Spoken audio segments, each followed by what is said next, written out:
देखो जरा,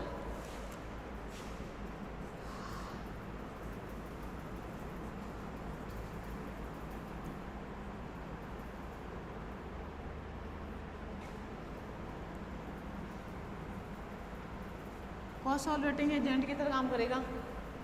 ठीक है, किसके लिए? NH4 प्लस आयन के लिए। किसके लिए? NH4 प्लस आयन के लिए। देखते हैं कैसे। देखो, NH4 plus ion plus H2 ये लिया, तो ये क्या बनाएगा? NH3 और H3O प्लस। समझ में? अब जैसे ही इसको इसके साथ लिया जाता है तो ये NH3 के 4 मॉलिक्यूल को एक्सेप्ट कर लेता है ऐसे। समझ में? क्लियर मेरी बात? बताओ, इसकी H प्लस आयन देने की टेंडेंसी बढ़ेगी। बोले क्यों बढ़ेगी? ये तो इक्विलिब्रियम रिएक्शन है ना, ठीक है, और ये भी इक्विलिब्रियम रिएक्शन, इसको ऐसे बनाना है ना। H प्लस आयन देने की टेंडेंसी बढ़ेगी। क्यों बढ़ेगी? क्योंकि NH3 फॉर्म में रहेगा। क्यों रहेगा? क्योंकि ये CO से रिएक्शन करेगा। क्यों करेगा? क्योंकि रिएक्शन करके स्टेबल प्रोडक्ट का निर्माण करेगा।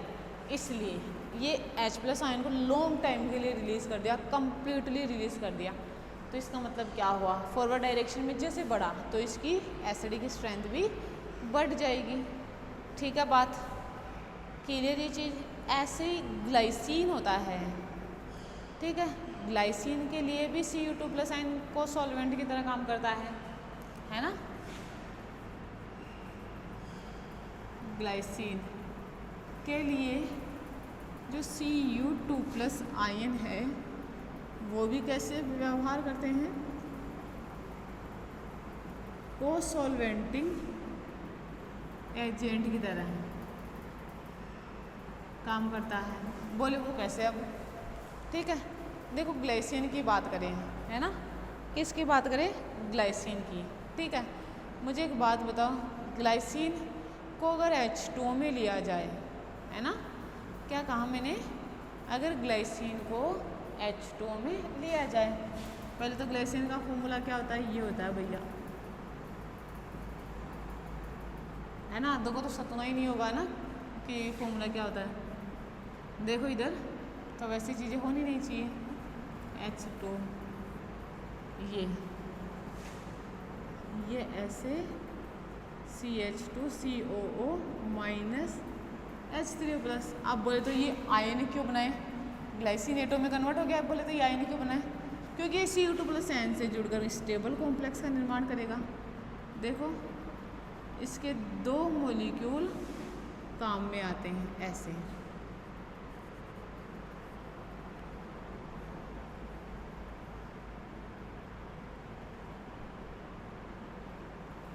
इसके ऐसे 2 मॉलिक्यूल काम में आते हैं, और ये भी एक रिवर्सिबल रिएक्शन है। ये भी कैसी रिएक्शन है? एक रिवर्सिबल रिएक्शन है। बात क्लियर? ये भी ठीक है। इतनी ऐसे ही फॉर्मेल्डिहाइड NH4 की एसिड की स्ट्रेंथ में बहुत ज़्यादा वृद्धि कर देता है। ठीक है, मैंने क्या कहा? फॉर्मेल्डिहाइड जो है, ठीक है, फॉर्मेल्डिहाइड अगर उसको NH4 प्लस के साथ लिया जाए तो उसकी एसिड की स्ट्रेंथ को भी वो बहुत ज़्यादा इंक्रीज़ कर देता है। क्यों इंक्रीज़ कर देगा? क्योंकि जैसे ही NH4 प्लस आयन से NH3 बनेगा तो वो फॉर्मेल्डिहाइड से रिएक्शन करेगा, और व्हेन फॉर्मेल्डिहाइड और NH3 कंबाइन होते हैं तो क्या बनता है? ये आप लोग तो बहुत अच्छी तरीके से जानते हो। ठीक है, देखो जरा,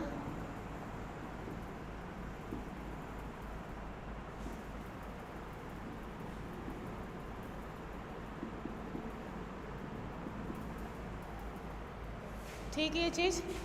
अब देखो इसके तो काम में आते हैं 6 मॉलिक्यूल और NH3 के काम में आते हैं 4 मॉलिक्यूल। ठीक है, याद आया कुछ? यूरोट्रोपिन, और ये बनाते हैं हेक्सामिथाइलिन टेट्राएमीन NH4। क्या बोलते हैं अपन इसे? यूरोट्रोपिन, या क्या बोलते हैं?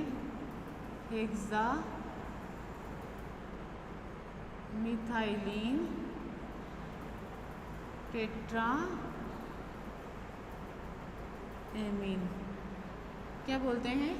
Hexamethylene tetraammine. ठीक है, ये क्या थी? इसके कोसॉल्वेंटिंग एजेंट और एसिडिक बेसिक स्ट्रेंथ पर इनका क्या प्रभाव पड़ता है, वो चीज़। ठीक है, अब देखो application of Bronsted Lowry concept.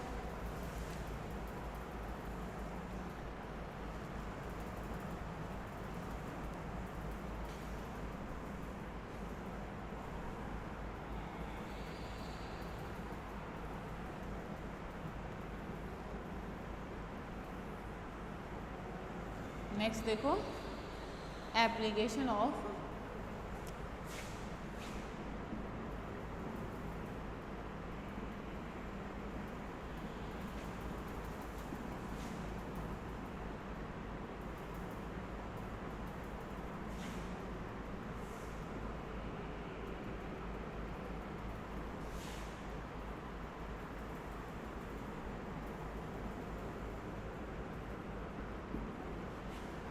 Application of Bronsted Lowry concept.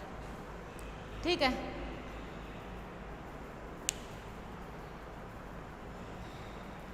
देखो first application calculation of pH of the solutions. ठीक है, calculation of the pH of the solutions।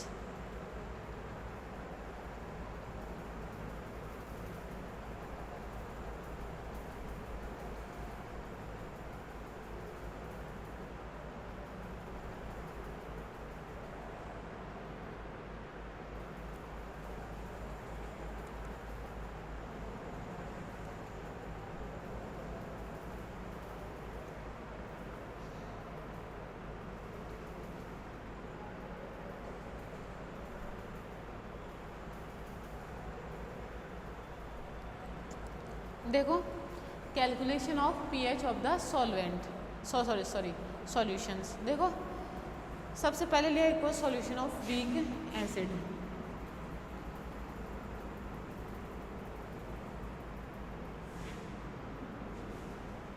एक was solution of weak acid, है ना, एक और सॉल्यूशन ऑफ वीक एसिड, ये लिया। अब क्या होता है कि एक जो वीक एसिड होता है ना, उसकी प्रोटॉन डोनर जो कैपेसिटी होती है वो H2O से ज़्यादा होती है ना। जो एसिड होता है उसकी जो प्रोटॉन डोनर कैपेसिटी होती है वो H2O से ज़्यादा होती है, मतलब H2O यहाँ पे बेस की तरह काम करता है ना। तो मैंने देखो यहाँ पे ले लिया A1, ये किसकी तरह काम कर रहा है? एसिड। और यहाँ पे लिया H2O, तो बताओ ये किसकी तरह काम करेगा? बेस की तरह। ठीक है, इसने H+ दिया तो ये किसका निर्माण करेगा? इसने H+ दिया तो ये किसका निर्माण करेगा? बेस का निर्माण करेगा। समझ में आ रही है? ठीक है, देखो इधर A1 ने, सॉरी मुझे एक बात बताओ, एसिड ने H+ दिया तो ये किसका निर्माण करा? बेस का, है ना। तो मैं यहाँ पे B लिख देती हूँ, इसे एसिड 1 बोल दिया, इसे बेस। अब इधर देखना, एसिड A1 का बेस B1 है ना, मतलब ये बेस 1 प्लस H3O प्लस बना, तो बताओ ये एसिड बन गया क्या? एसिड 2, तो ये बेस 2। बात समझ में? ठीक है, मैंने क्या कहा, किसी भी वीक एसिड की प्रोटॉन डोनर जो कैपेसिटी होती है वो H2O से ज़्यादा होती है, क्योंकि H2O तो एसिड होता ही नहीं है ना, H2O तो वो टेरिक नेचर का होता है, सामने वाले की नेचर पे डिपेंड करता है कि वो एसिडिक होगा या बेसिक होगा, खुद की तो इसकी कोई नेचर ही नहीं होती है। समझ में आई मेरी बात? तो अगर वीक एसिड की प्रेजेंस में भी लिया जाए तो भी ये किस तरह व्यवहार करेगा, वीक बेस की तरह व्यवहार करेगा। ठीक है। अब अगर मैं H3O+ लूँ और इसका डिसोशिएशन करूँ, है ना, अगर H3O+ लिया और इसका डिसोशिएशन करा, बताओ ये क्या है? एसिड है। मैं इसको H2O के साथ ले लूँ तो ये किसकी तरह काम करेगा? बेस की तरह। ठीक है, ये किसकी तरह काम करेगा? बेस की तरह। यहाँ पे मैं ये लिख देती हूँ। ठीक है, क्या लिख दिया मैंने? एसिड 1, बेस को अभी रुक जाओ, कुछ नाम नहीं दिया। अब बताओ ये H2 और H+, तो ये क्या हो जाएगा? बेस किसका? एसिड 1 का, तो बेस। समझ में? ये उसे ले लेगा तो मैं क्या लिख दूँ? प्लस H3O+, तो ये क्या हो जाएगा? एसिड 2, तो ये बेस 2। बात समझ में? क्या बना लेगा? H3O+ बना लेगा, है ना। तो देखो इसका जो डिसोशिएशन कांस्टेंट है किसका? H3O+ का।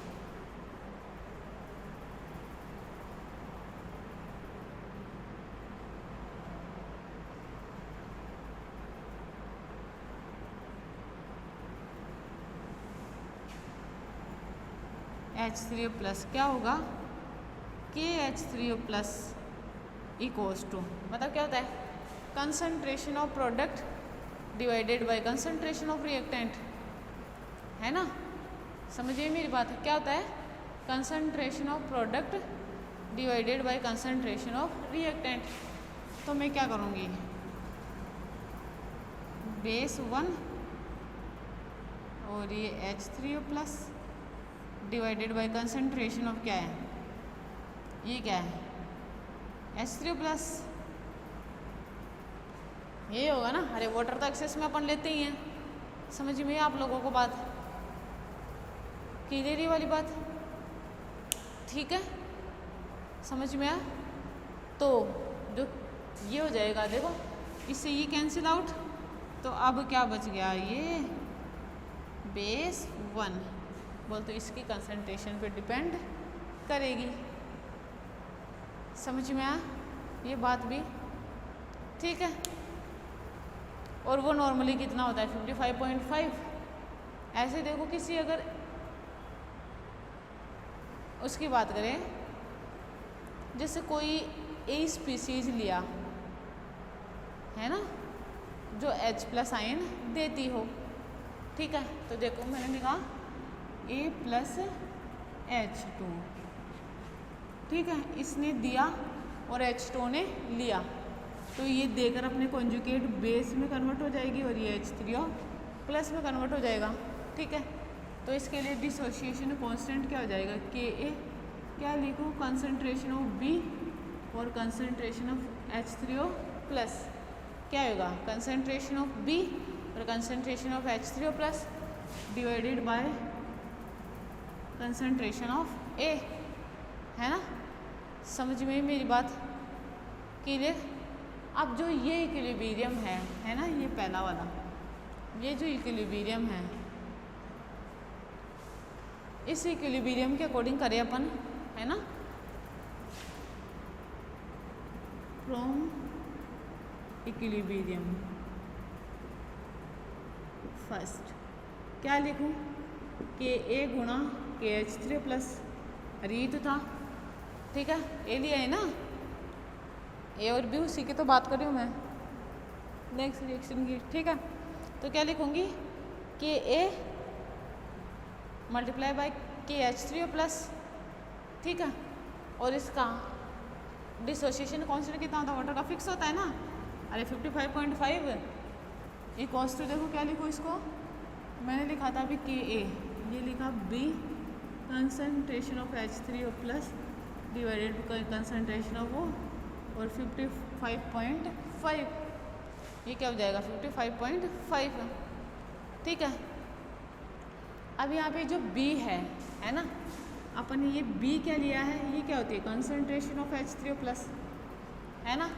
ये B क्या होती है, कंसंट्रेशन ऑफ H3O प्लस, ठीक है। और ये दोनों क्या है, एक ही रिएक्शन के प्रोडक्ट हैं, समझ में। तो मैं इसको कैसे लिख सकती हूँ, बोल तो Ka dot KH3O plus equals to, क्या लिखूँ इसे, H3O प्लस का square divided by concentration of A, है ना, और मल्टीप्लाई बाय 55.5। इतनी समझ में आई क्या, ठीक है। क्योंकि H3O प्लस देखो दो बार लिखूँगी, H3O प्लस क्लियर ये वाली चीज़ भी, ठीक है। तो H3O प्लस को मैं लिख दूँ H3O प्लस स्क्वायर, है ना, देखना ज़रा। और मुझे एक बात बताओ, ये H2H प्लस ही तो है, मतलब H प्लस की तो अपन वो कर रहे हैं, और anti logarithm of H plus concentration of H plus ion is called pH, है ना, सारा ताम झाम वही है। देखो अब मुझे एक बात बताओ, मुझे H3O प्लस चाहिए, तो मैं लिखूँ H3O प्लस का स्क्वायर इक्वल्स टू, देखो इसको लिखूँ Ka डॉट KH3O प्लस, है ना, ये इससे मल्टीप्लाई होगा concentration of A divided by 55.5, इसका स्क्वायर उठाऊँ तो उधर रूट लूँगी, equals to root Ka dot KH3O plus concentration of A divided by 55.5। बात क्लियर क्या, ये आया 55.5। अब मुझे एक बात बताओ, द एंड मैंने कहा अभी the anti logarithm of H plus ion is called pH, ठीक है, क्लियर ये वाली बात, ठीक। क्या लिखते हैं अपन, pH इक्वल्स टू क्या होता है, anti logarithm of H plus ion is called pH। बताओ ये pH निकालेंगे, है ना, pH लिखूं तो इसको क्या लिख दूं, minus log root KH3O plus A divided by 5, concentration of A divided by 55.5। समझ में मेरी बात है, इनको मैं इस तरीके से कर सकती हूँ, ठीक है। तो pH अपन इस तरीके से निकाल लेंगे। अगर इसकी pH निकालनी हो, इसको pH टर्म में लिखूँ तो क्या लिखूँगे, माइनस लॉग, ये लो इसका मान क्या है, डॉट KH3O प्लस और ये डिवाइडेड बाय 55.5। मतलब बात समझ में आई क्या, इस तरीके से निकालते हैं, ठीक है। अब अगर देखो वीक बेस की बात कर रहे होते अपन, उसका एक और सॉल्यूशन लेते हैं। ये क्या था, वीक एसिड का था, तो बताओ वीक एसिड भी ऐसे अपन रिएक्शन, वीक बेस की भी अपन ऐसे रिएक्शन लिखेंगे, है ना। और ब्रॉन्सन ल्यूरी कंसेप्ट से अपन क्या कर सकते हैं, वीक एसिड के एक्वस सॉल्यूशन की pH इजीली कैलकुलेट कर सकते हैं, जैसे उसकी करते थे, ठीक है। वहाँ पे क्या होता था, pH इक्वल्स टू क्या था, माइनस लॉग, मतलब concentration of H plus ion था ये, है ना। तो मुझे एक बात बताओ, यहाँ पे pH क्या हो जाएगी, pH इक्वल्स टू हो जाएगा logarithm of H minus ion, है ना। ये क्या हो जाएगी, logarithm of H plus ion. समझ में आप लोगों को बात, ठीक है। क्योंकि देखो OH माइनस आयन और H प्लस आयन, उसकी क्या निकालेंगे अपन, POH। अगर आप POH निकालो, ये तो pH हो गई, ये POH निकालो तो क्या हो जाएगा, anti logarithm of OH minus ion, है ना, anti logarithm of OH minus ion. जिसका POH जितना ज़्यादा होगा उसकी pH उतनी कम होगी, है ना। ये pH जितनी ज़्यादा होगी POH उतनी कम होगी। बात क्लियर क्या, या pH ज़्यादा तो POH कम, या फिर pH कम तो POH ज़्यादा, ठीक है। इस तरीके से निकाल सकते हैं। नेक्स्ट देखो, calculation of pH of buffer solution.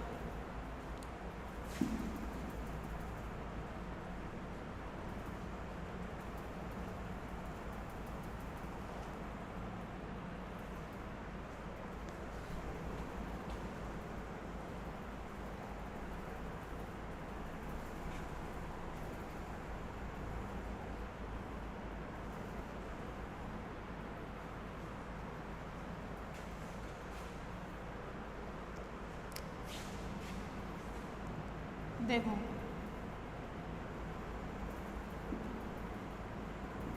Calculation of pH of buffer solution, calculation of pH of buffer solution. ठीक है, तो देखो जो प्रोटोनिक कंसेप्ट है उसके आधार पर जो बफर सॉल्यूशन होते हैं वो दो प्रकार के होते हैं। ठीक है, एक होता है वीक एसिड और कॉन्जुगेट बेस, उसी सिस्टम के कॉन्जुगेट बेस से बना बफर सॉल्यूशन। ठीक है, जैसे अपन एसिटिक एसिड की बात करें और सोडियम एसीटेट के आयन है ना, वीक एसिड है और उसी का देखो कॉन्जुगेट बेस से बना सॉल्ट है सोडियम एसीटेट, है ना। और एक बात करें वीक एसिड और वीक बेस से प्राप्त बफर सॉल्यूशन की, जैसे तो sodium NH4+ ion, ammonium ion और एसीटेट आयन। ठीक है, समझ रहे हो आप लोग मेरी बात। देखो इसमें, तो इसमें देखो क्या करते हैं अपन, पहली चीज़ देखो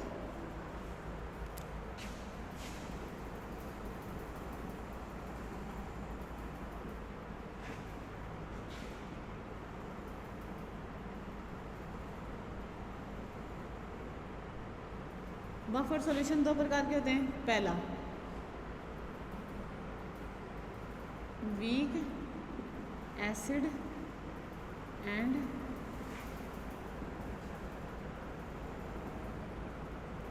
कॉन्जुगेट बेस से बना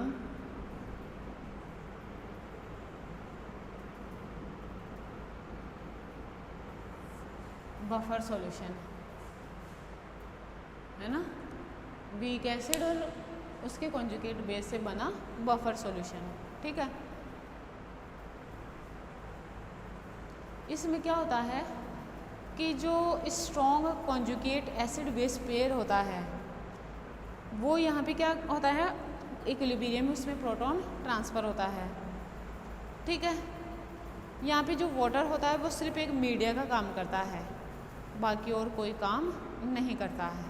ठीक है, जैसे मैं लूँ एसिटिक एसिड, बताओ ये एसिड है तो इसे नाम दे दूँ ये, और लिया मैंने सोडियम एसीटेट, ये बी है, पता नहीं कौन सा बी है, देख लेंगे अभी। ये देखो, बताओ इसने H+ दिया तो ये है ना, ये इस तरीके से बना एसीटेट आयन। बताओ ये इसका कॉन्जुगेट बेस है, B1 लिख दूँ। सोडियम एसीटेट ने H+ आयन लिया, देखो ये ऐसे है, तो ये एसिड 2 बन गया, तो ये बेस 2 बन गया। समझ में आप लोगों को बात। ठीक है, देखो बफर सॉल्यूशन आप लोग फिजिकल में भी पढ़ोगे, ऐसा नहीं है, आगे बहुत कुछ दे रखा आप लोगों के सिलेबस में। ठीक है, अब देखो जो पीएच की कैलकुलेशन है, अपन पीएच कैसे निकालते हैं।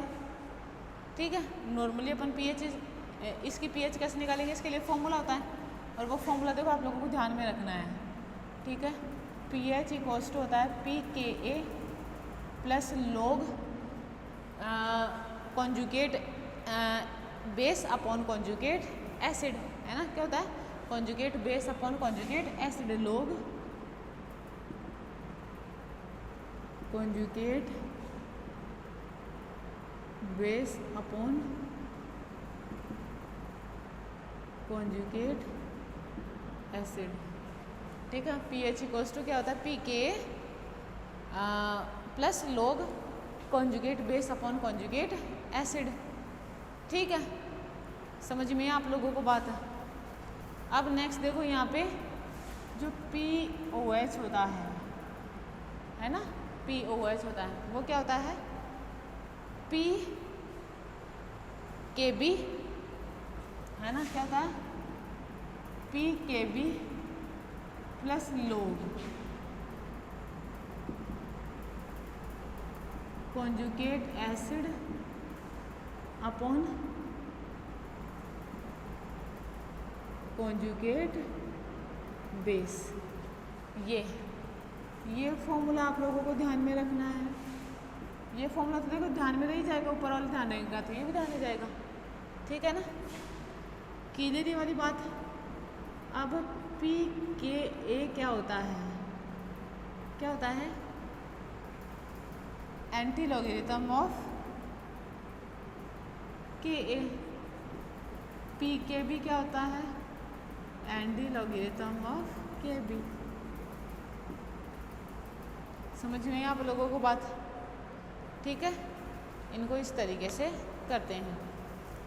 और जैसे मैंने बात कही कि अगर वीक एसिड और वीक बेस को बफर सॉल्यूशन के रूप में यूज़ करें, है ना, वीक एसिड और वीक बेस को। देखो ज़रा, इसके लिए लिया मैंने एसीटेट आयन और ammonium ion, NH4 plus ion plus CH3COO minus, ठीक है। मुझे एक बात बताओ, ये एसिड A1 इसे B2 कर देती हूँ, देखना इक्विलिब्रियम में ये NH3, बताओ ये B1 बना प्लस एसीटेट आयन, बताओ ये एसिड 2 बना, ठीक है। तो इनके लिए अपन कैसे निकालते हैं pH का मान। इनके लिए pH होती है, pH इक्वल्स टू होता है 1/2 pKa, है ना, half pKa1 plus half pKa2, है ना। क्या होता है, half pKa1 plus half pKa2 plus half log concentration of B2 upon concentration of A1। Clear क्या। इस इक्वेशन के द्वारा अपन इनकी क्या कर सकते हैं, pH का कैलकुलेशन कर सकते हैं। pH इक्वल्स टू क्या होता है, देखो आप लोग ये आयनिक इक्विलिब्रियम में बहुत अच्छे से पढ़ लोगे, आयनिक इक्विलिब्रियम में भी दे रखा है ये कहाँ से आया, कैसे करते हैं अपन, वो चीज़ भी आप लोगों को वहाँ पे आ जाएगी, है ना। pH इक्वल्स टू क्या होता है, 1/2 pKa plus 1/2 pKa2 plus 1/2 log B1 upon A1। बात समझ में है क्या, ठीक है। इसको इस तरीके से लिखते हैं, ठीक है। अब नेक्स्ट देखो सॉरी, जो पीरियोडिक टेबल होती है उसमें डिफरेंट एलिमेंट होते हैं, उनके कंपाउंड होते हैं, है ना, उनकी एसिडिक स्ट्रेंथ और उनकी बेसिक स्ट्रेंथ अपन कैसे मेजर आउट करते हैं, वो चीज़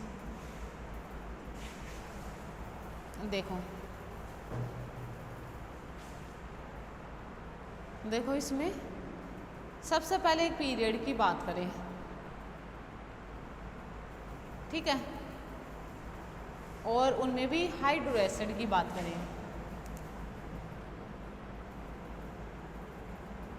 मैं लिखूं एसिडिक एंड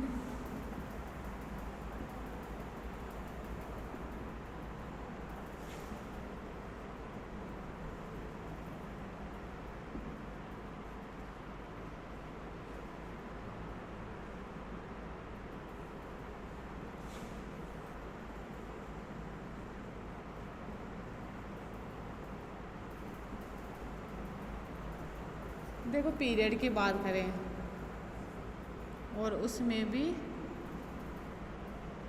हाइड्रो एसिड्स की बात करें, पीरियड में भी किसकी बात करें, हाइड्रो एसिड्स की।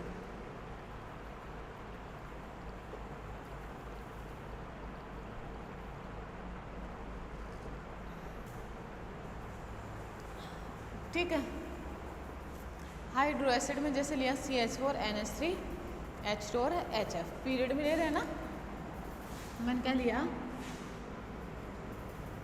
CH4 NH3 H2 और HF, CH4 NH3 H2 और HF लिया, ठीक है। ऐसे मैं ले लूँ PH3 H2S और HCl, ये लिए मैंने, है ना, हाइड्रो एसिड है। अब जो इनकी एसिडिक स्ट्रेंथ है वो within a period left to right जाने पर बढ़ती जाती है, ठीक है। When we move left to right, then acidic strength will be increase, then the order is, ठीक है। एसिडिक स्ट्रेंथ का ऑर्डर क्या होगा इनका, ये होएगा। समझ में आ रही है मेरी बात है? क्योंकि क्या निकाला मैं, ये मैंने एसिडिक स्ट्रेंथ, एसिडिक स्ट्रेंथ।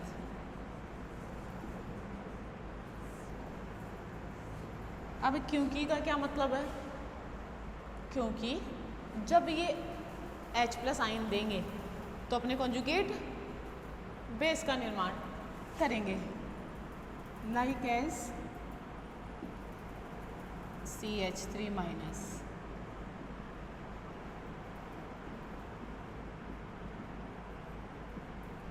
ठीक है। ये इस तरीके से क्लियर, ये वाली बात भी, ठीक है। इसी तरीके से देखो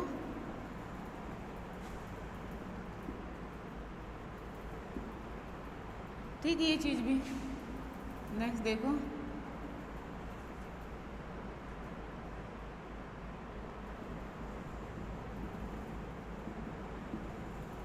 F-, ये क्लियर, ये वाली बात भी, ठीक है। अब देखो ये क्या बन गए,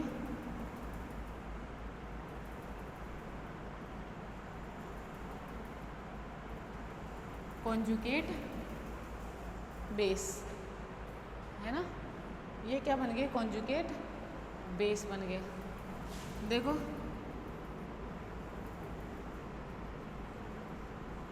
stability of conjugate base, stability of conjugate base क्या होता है, नॉर्मली जैसे जैसे कॉन्जुगेट बेस की स्टेबिलिटी बढ़ेगी, ठीक है, वैसे वैसे क्या होगी, एसिड की एसिडिक स्ट्रेंथ बढ़ेगी, है ना।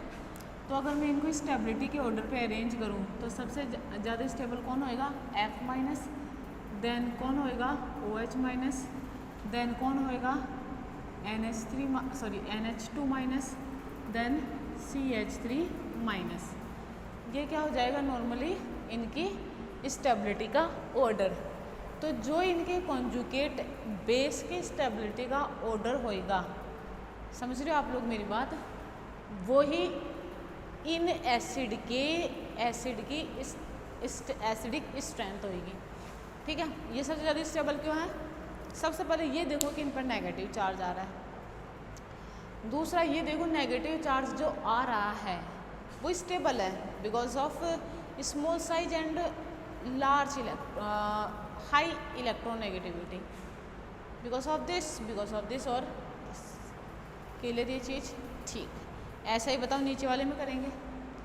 अब एक ग्रुप में बात करें, है ना, ग्रुप में अगर हाइड्रो एसिड की बात करें तो उनकी एसिडिक स्ट्रेंथ ग्रुप में when we move up to down then it will also increase, है ना। देखो जरा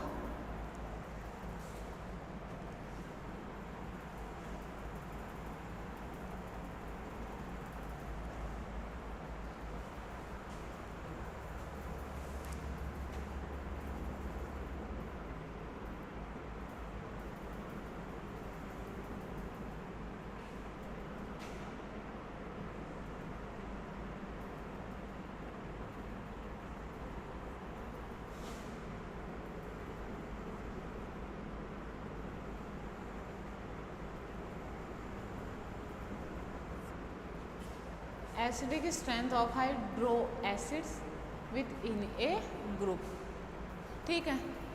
अब देखो इसमें देखो क्या होता है, या तो अपन एसिडिक स्ट्रेंथ की बात करें, बेसिक स्ट्रेंथ की बात करें, कोई मायने नहीं रखता, एक बढ़ेगा और एक कम हो जाएगा, बिकॉज ऑफ एसिडिक स्ट्रेंथ और बेसिक स्ट्रेंथ एक दूसरे के रिवर्सिबल होती है।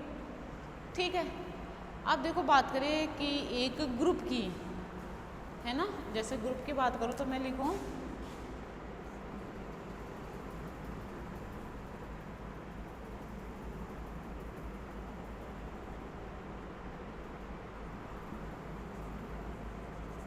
बताओ हाइड्रो एसिड्स हो गए, है ना, हाइड्रो एसिड हो गए, इनके एसिड की स्ट्रेंथ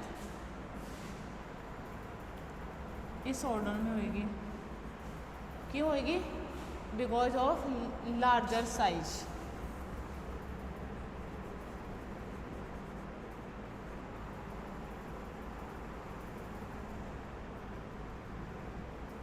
तो इनकी एसिड की जो स्ट्रेंथ होगी वो बढ़ेगी, जो इनकी बेसिक स्ट्रेंथ होगी वो क्या होगी? कम होगी। समझ में? एसिडिक स्ट्रेंथ तो बढ़ेगी और बेसिक स्ट्रेंथ कम होगी। क्लियर ये वाली बात? ठीक है, इस तरीके से ही जैसे मैं कहूँ, एक और एग्जांपल लूँ मैं,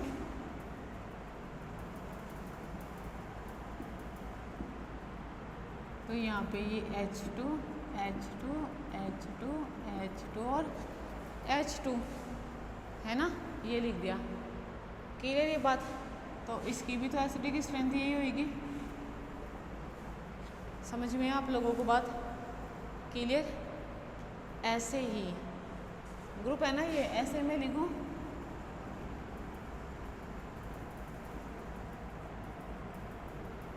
और HI मैंने क्या लिखा? HF, HCl, HBr और HI।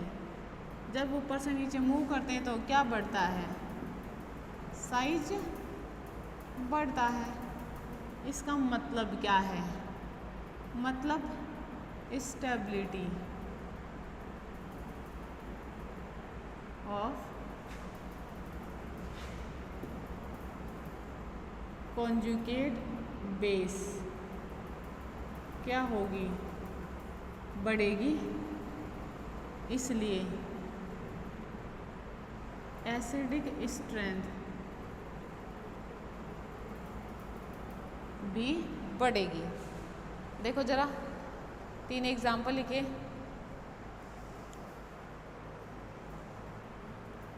समझ में आ रही है आप लोगों को बात? ठीक है, तो क्या होगा? इनकी एसिडिक स्ट्रेंथ भी बढ़ेगी। ठीक है, ऐसा इनके साथ भी होगा।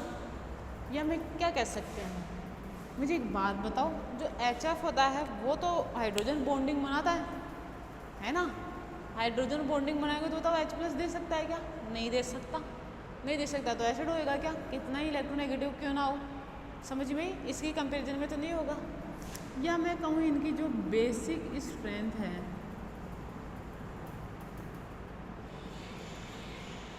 वो डिक्रीज हो जाएगी। ठीक है, बेसिक स्ट्रेंथ क्या हो जाएगी? डिक्रीज हो जाएगी। क्लियर ये वाली बात है ना? या तो क्या होगा? एसिडिक स्ट्रेंथ बढ़ जाएगी या बेसिक स्ट्रेंथ कम हो जाएगी। ठीक है, और ये ऑर्डर भी नॉर्मली किस पे डिपेंड करता है? इनके कॉन्जुगेट बेस की स्टेबिलिटी पर। अब इनके कॉन्जुगेट बेस बनाए तो देखो कैसे बनेंगे, बताओ। ये H+ आइन दिया HF, तो ये F- में कन्वर्ट हुआ। HCl H+ आइन दिया तो ये Cl-, HBr H+ आइन दिया तो ये Br-, HI H+ आइन दिया तो ये I-। ठीक है, बताओ ऊपर से नीचे जाने पर क्या बढ़ रहा है? साइज ऑफ एनाइन बढ़ रही है। देखो इधर, बताओ ये भी देखते हैं इन पर चार्ज डेंसिटी कितनी है। बताओ negative charge 1 1 1 1 1, that is clear. Lone pair of electron 3 3 3 3 3 3, ठीक है, दैट इज क्लियर। अब बताओ इतनी चार्ज डेंसिटी को रखने के लिए इनके पास जगह भी तो चाहिए। लोन पेयर अगर छोटा सा साइज होगा तो और सेम चार्जेस से रिपेल करेंगे तो पोटेंशियल एनर्जी बढ़ जाएगी, स्टेबिलिटी कम हो जाएगी। लेकिन अगर साइज बड़ा हो, एक लोन पेयर यहाँ पड़ा हो, एक लोन पेयर वहाँ पड़ा हो और एक लोन पेयर वहाँ पड़ा हो और नेगेटिव चार्ज माथे पे टकरा हो, है ना, तो मुझे एक बात बताओ, उसके लिए तो बढ़ गया, बोले तू अपनी जगह है, तू अपनी जगह है, बताओ किसी प्रकार का कोई रिपल्शन हुआ क्या? नहीं हुआ, तो स्टेबिलिटी बढ़ जाएगी। देन क्या हो जाएगा? स्टेबिलिटी ऑफ कॉन्जुगेट एसिड क्या हो जाएगी? बढ़ जाएगी। इसके लिए ये है इसकी फर्स्ट एप्लीकेशन, है ना, पीरियोडिसिटी में। अब देखो ऑक्सी एसिड की जो नेचर होती है, एसिड की स्ट्रेंथ, उसके बारे में क्या कहता है ये। अब जो देखो ऑक्सी एसिड होते हैं, उनकी एसिड की स्ट्रेंथ या उनकी बेसिक स्ट्रेंथ जो होती है वो या तो उनके आयनिक पोटेंशियल के आधार पर एक्सप्लेन की जाती है ना, या फिर उनकी ऑक्सीडेशन स्टेट के आधार पर। ठीक है, जो ऑक्सी एसिड होते हैं, समझ रहे हो आप लोग मेरी बात, जो ऑक्सी एसिड होते हैं उनकी जो ऑक्सी एसिड की अपन एसिडिक और बेसिक स्ट्रेंथ की बात करते हैं तो अपन वो नॉर्मली कैसे निकालते हैं? या तो उनके आयनिक पोटेंशियल के आधार पर,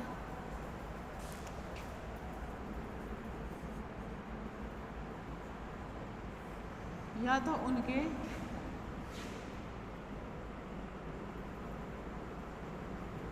आयनिक पोटेंशियल के आधार पर, या फिर उनकी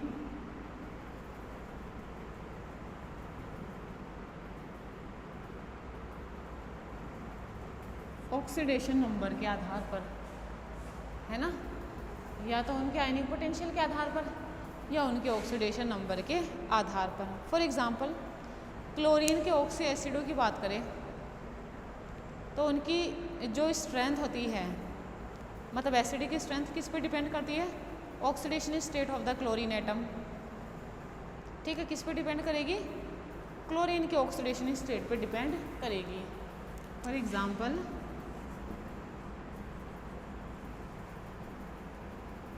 the acidic strength of oxy acid of chlorine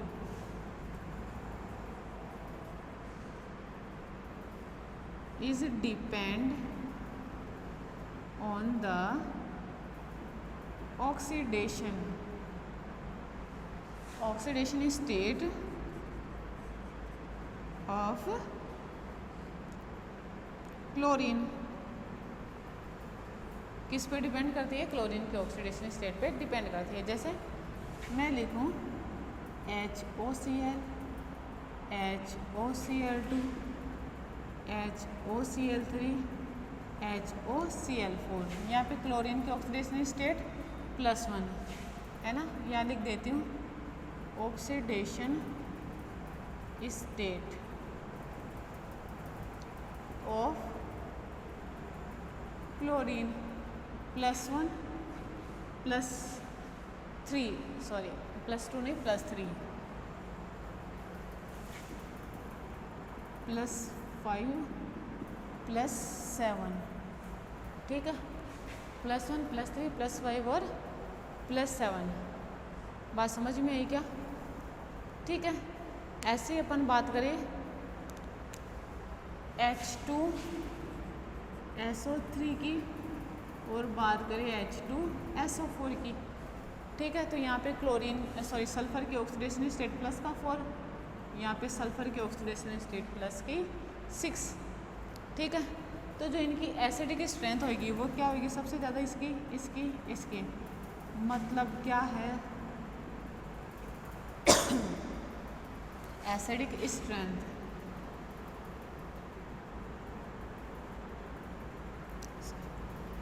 directly proportional होएगा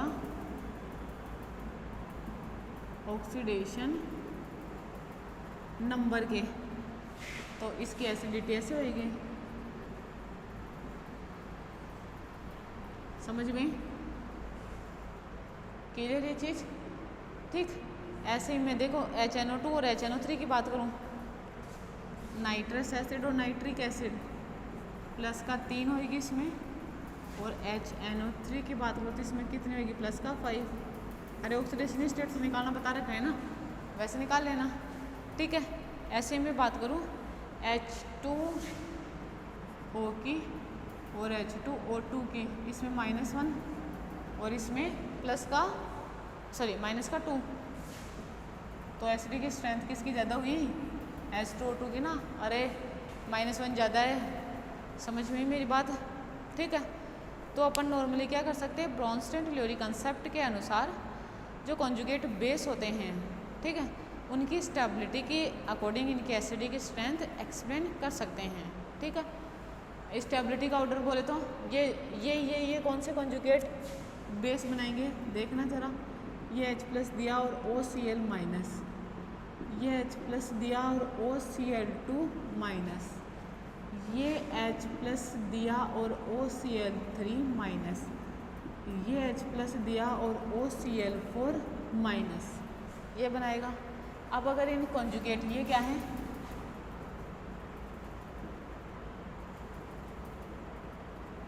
कॉन्जुगेट बेस हैं, ये क्या है, कॉन्जुगेट बेस हैं। क्लियर? तो ऑर्डर क्या हो जाएगा इनका स्टेबिलिटी का ClO4 माइनस, OCl3 माइनस, ठीक है, OCl2 माइनस और OCl माइनस। ऑर्डर क्या हो जाएगा, ये किसका ऑर्डर है, स्टेबिलिटी ऑर्डर। ठीक है। ये क्या कहलाएगा, इसका स्टेबिलिटी ऑर्डर कहलाएगा।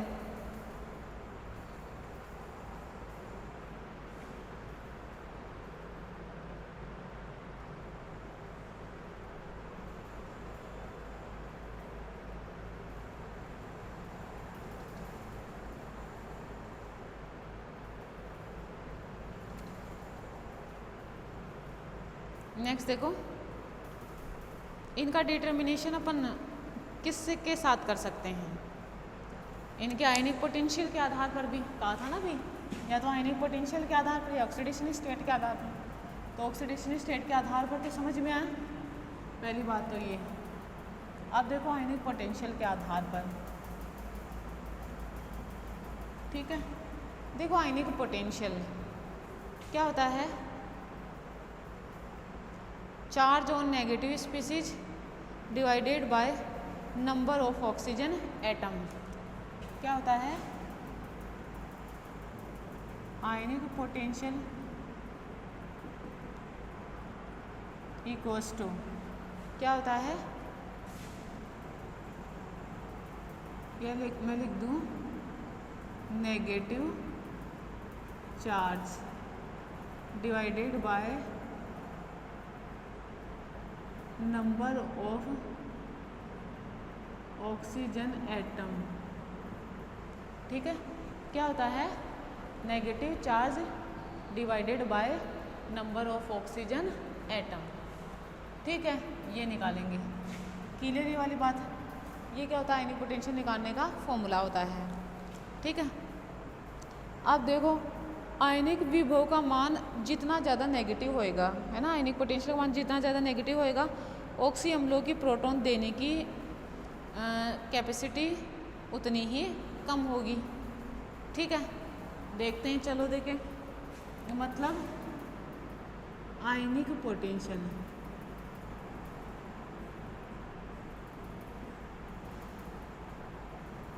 जितना ज़्यादा कम होगा, है ना, आयनिक पोटेंशियल जितना ज़्यादा कम, या मैं बोलूँ सॉरी, जितना ज़्यादा नेगेटिव होगा,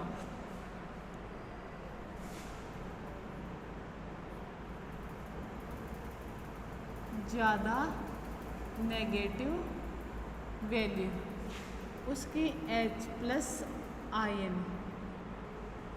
देने की कैपेसिटी उतनी ही कम होगी। देख लेते हैं ज़रा। HClO, HCl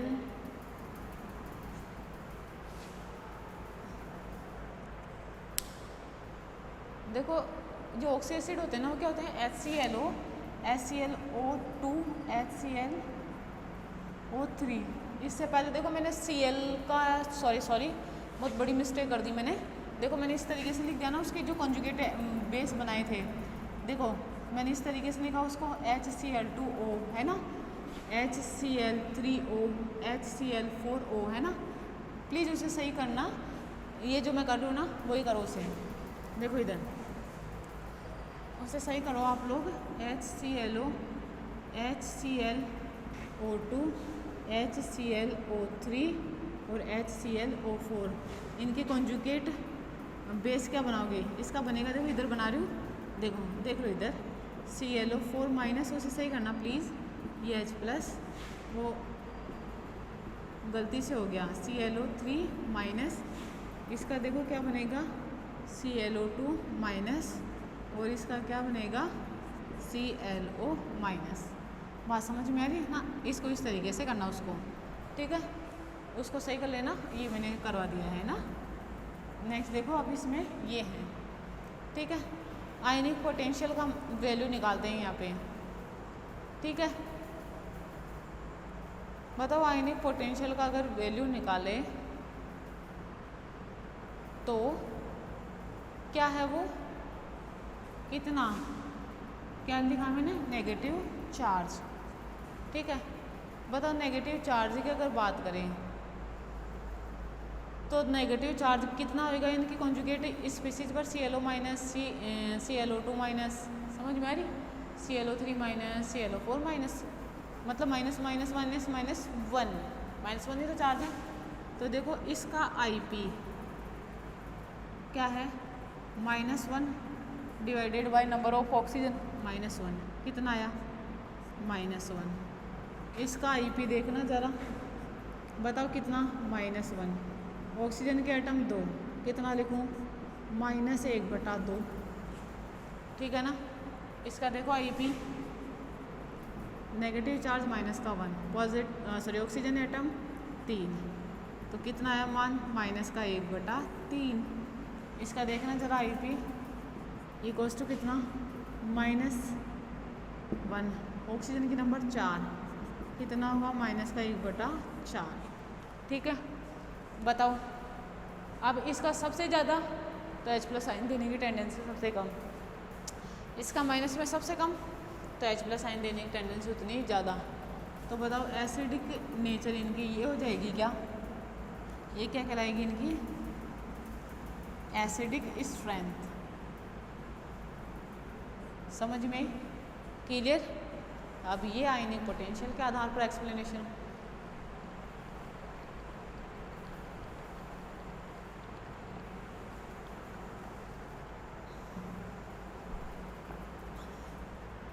क्लियर ये चीज़, ये क्या होती है आयनिक पोटेंशियल के आधार पर एक्सप्लेनेशन। क्लियर इतनी चीज़। उसके बाद में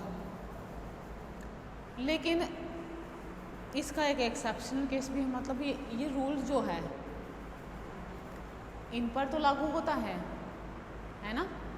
ये जो रूल है ये जो क्लोरीन के ऑक्सी एसिड होते हैं उन पर तो लागू होता है, लेकिन फॉस्फोरस के ऑक्सी एसिड्स पर लागू नहीं होता है, ठीक है।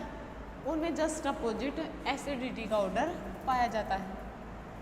अब जब अपोजिट है, रूल को फॉलो नहीं करा तो आप उससे ध्यान रखोगे, जब रूल को फॉलो नहीं कर रहा तो उन चीज़ों को ध्यान में रखा जाता है।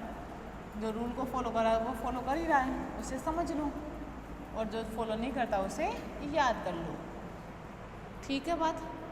देखो एक्सेप्शनल केस,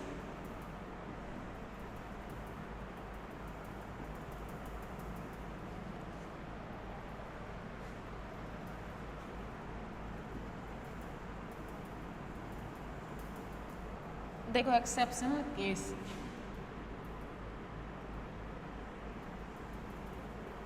फॉस्फोरस के ऑक्सी एसिड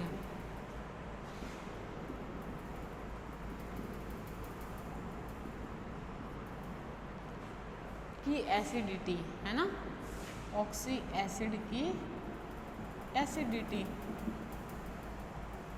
देखो जरा, मैं लिखूं H3PO2, मैं लिखूं H3PO3, मैं लिखूं H3PO4।